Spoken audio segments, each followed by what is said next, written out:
नमस्कार दोस्तों, सुभाष की बात में आपका स्वागत है।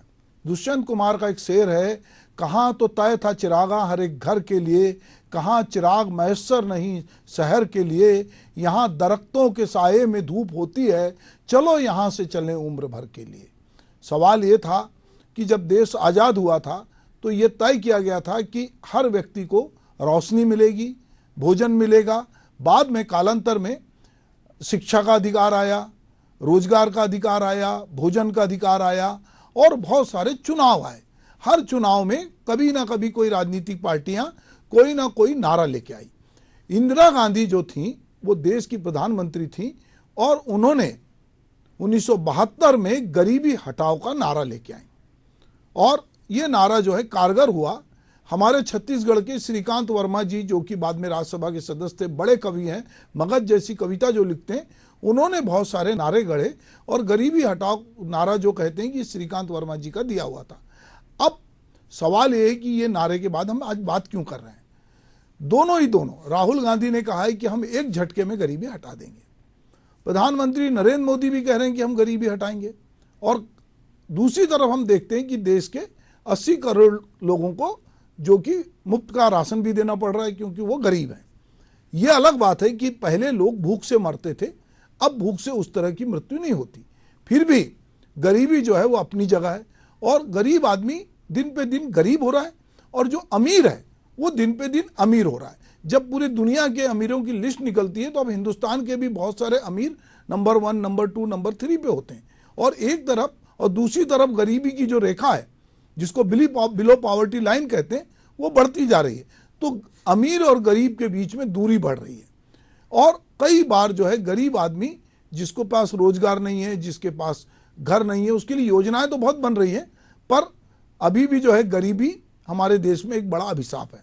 गरीबी को हटाने के लिए भी 20 सूत्री कार्यक्रम इंदिरा गांधी के समय चालू हुआ था, तो वो सूत्र कहाँ गए, पर गरीबी नहीं हटी और गरीबी बढ़ती गई। अभी भी गरीबी हटाने की बात हो रही है।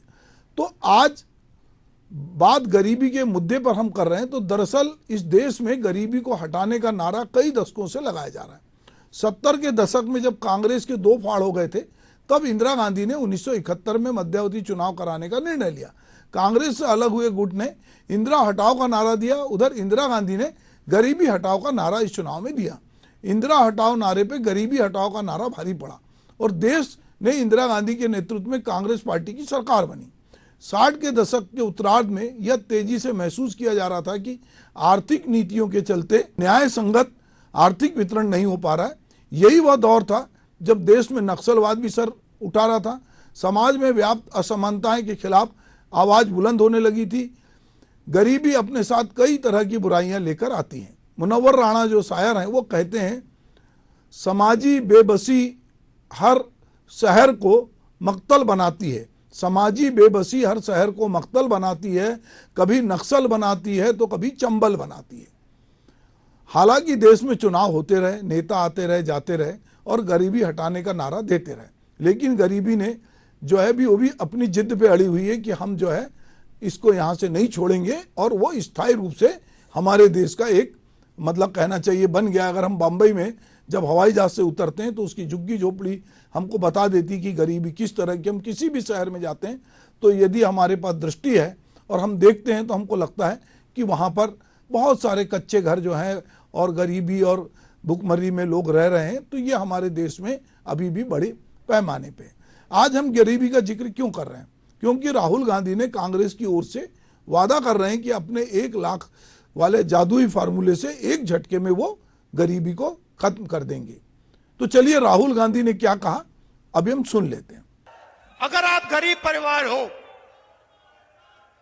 आपके परिवार में एक महिला को महीना का 8,500 रुपया, साल का 1 लाख रुपया सरकार बैंक अकाउंट में डाल देगी और उस दिन तक डालेगी।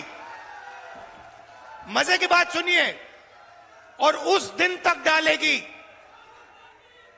जिस दिन तक आप गरीबी रेखा से निकल जाओगे। अगर आप गरीबी रेखा के नीचे हो, आपके बैंक अकाउंट में हर साल 1 लाख रुपया, 8,500 रुपया महीने का खटाखट खटाखट खटाखट खटाखट आता रहेगा।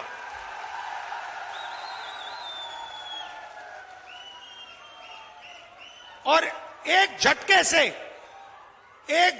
से हिंदुस्तान से हम गरीबी को मिटा देंगे। तो जैसा आपने सुना कि राहुल गांधी बीपीएल परिवार की एक महिला को 1 लाख रुपए सालाना देने की बात कह रहे हैं और इसी योजना के दम पर गरीबी को देश से खदेड़ने की बात कर रहे हैं। ऐसा नहीं है कि राहुल गांधी अकेले गरीबी के खिलाफ मोर्चा खोले हुए हैं। प्रधानमंत्री नरेंद्र मोदी का भी दावा है कि उनके शासनकाल में देश में करोड़ों की तादाद में गरीब परिवार को इससे बाहर निकाला गया है।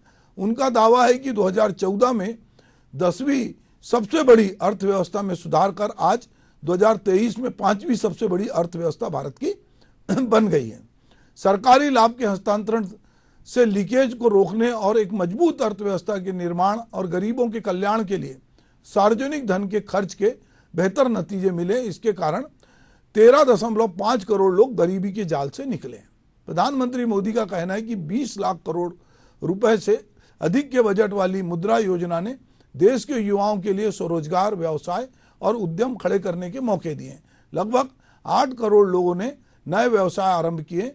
ये जो सियासी दावे और घोषणाएं हैं, समाज में कितनी गरीबी खत्म हुई है सब जानते हैं, मगर 100-200 रुपए कमाई लोगों की यदि बढ़ी है तो महंगाई उससे ज्यादा बढ़ी है।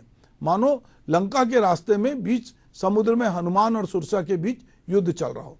आज एक गरीब परिवार किसी तरह अपनी आय में अगर कुछ रुपए की बढ़ोतरी कर भी लेता है तो महंगाई जो है अपना रूप बढ़ाकर उसे पीछे ढकेलने में कोई कसर नहीं छोड़ती। गाना फिल्म का कांग्रेस के समय आया था कि महंगाई डायन खाए जात है, पर यह डायन दिन पे दिन बड़ी होती जा रही है और ये डायन जो है जब जितना पहले खा रही थी उससे ज्यादा खा रही है। और ये जो इस बदहाली की जो हालत है देश में, उस पर अदम गौड़वी साहब जो हमारे बड़े मशहूर शायर थे, उनका ये जो अदम गढ़वी साहब का शेर है, आप कहते हैं सरापा गुलमोहर है जिंदगी, आप कहते हैं सरापा गुलमोहर है जिंदगी, हम गरीबों की नज़र में एक कहर है जिंदगी। तो आज आज़ादी के इतने साल बाद भी बुनियादी सुविधाओं के लिए जूझते इस देश के सामने बहुत सारे सवाल हैं। शिक्षा, स्वास्थ्य जैसी सुविधाएं जिस तरह महंगी हो रही है, वैसे ही आम लोगों की पहुंच से वो बाहर भी हो रही।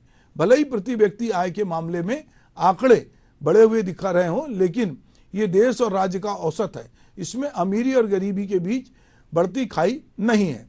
गरीबों को एक ऐसी स्थिति के रूप में परिभाषित किया जा रहा है जिसमें व्यक्ति जीवन के निर्वाह के लिए बुनियादी आवश्यकताओं को पूरा करने में असमर्थ होता है। इन बुनियादी आवश्यकताओं में शामिल है भोजन, वस्त्र और घर। भारत में उपभोग और आय दोनों के आधार पर गरीबी के स्तर का आकलन किया जाता है। उपभोग की गणना उस धन के आधार पर की जाती है जो एक परिवार द्वारा आवश्यक वस्तुओं पर खर्च किया जाता है, और आय की गणना उस परिवार द्वारा अर्जित आय के अनुसार की जाती है। 2017 में नीति आयोग ने गरीबी दूर करने के लिए एक विजन डॉक्यूमेंट प्रस्तावित किया था। इसमें 2032 तक गरीबी दूर करने की योजना तय की गई थी। इस डॉक्यूमेंट में कहा गया था कि गरीबी दूर करने हेतु 3 चरणों में काम करना होगा। इससे पहले संयुक्त राष्ट्र विकास कार्यक्रम द्वारा जारी वैश्विक बहुआयामी गरीबी सूचकांक 2018 के मुताबिक 2005-06 तथा 15-16 के बीच भारत में 270 मिलियन से अधिक लोग गरीबी से बाहर निकले और देश में गरीबी की दर लगभग 10 वर्ष की अवधि में आधी हो गई। भारत ने बहुआयामी गरीबी को कम करने में महत्वपूर्ण प्रगति की है। गौरतलब है कि इसी काल में देश में मनरेगा जैसी महत्वपूर्ण योजना लागू हुई। मनरेगा ने ग्रामीण इलाकों में कैश फ्लो को बनाए रखने में महत्वपूर्ण भूमिका निभाई। ऐसे में जिस 10 साल में देश में गरीबी को सबसे ज्यादा लोग अगर बाहर आए तो उसमें मनरेगा का अहम रोल था। यही वजह है कि प्रधानमंत्री नरेंद्र मोदी जो कभी ये कह रहे थे संसद में कि वो मनरेगा को शायद उसको खत्म करने की बात कर रहे थे, पर उन्होंने बयान दिया था कि आज उसे याद करना जरूरी है। यहां पर हम सुनते हैं कि मनरेगा को लेकर प्रधानमंत्री नरेंद्र मोदी सदन में क्या कह रहे थे। मैं ऐसी गलती नहीं कर सकता हूं क्योंकि मनरेगा आपकी विफलताओं का जीता जागता स्मारक है। आजादी के 60 साल के बाद आपको लोगों को गड्ढे खोदने के लिए भेजना पड़ा, ये आपकी विफलताओं का स्मारक है और मैं गाजे बाजे के साथ इस स्मारक का ढोल पीटता रहूंगा। तो आपने सुना कि जिस मनरेगा को लेकर नरेंद्र मोदी जो बात कर रहे थे, उसी मनरेगा के बदौलत हम मंदी के साथ ही पलायन पर भी काफी हद तक हमने काबू पाया। कोरोना महामारी के दौरान भी मनरेगा ने लोगों को रोजगार के अवसर प्रदान किए। प्रधानमंत्री मोदी ने जिस योजना को नाकामी का स्मारक बताया था, उसी का बजट उनकी सरकार में लगातार बढ़ता गया। इस बार 2023-24 के लिए मनरेगा का बजट अनुमानतः 60,000 करोड़ रुपए से बढ़कर वित्त वर्ष 2024-25 के लिए 86,000 करोड़ रुपए कर दिया गया है। इससे समझा जा सकता है कि गरीबी को लेकर संवेदना और सियासत में कितनी दूरी है। अगर वाकई इसके लिए ईमानदार प्रयास होते तो हम देश को एक ऐसे स्तर जो कि पे जरूर ला सकते थे जहां बुनियादी जरूरतों के लिए भी एक वर्ग को तरसना ना पड़े। इस मोड़ पे अदम गौड़वी साहब की ये लाइन भी याद आना स्वाभाविक है।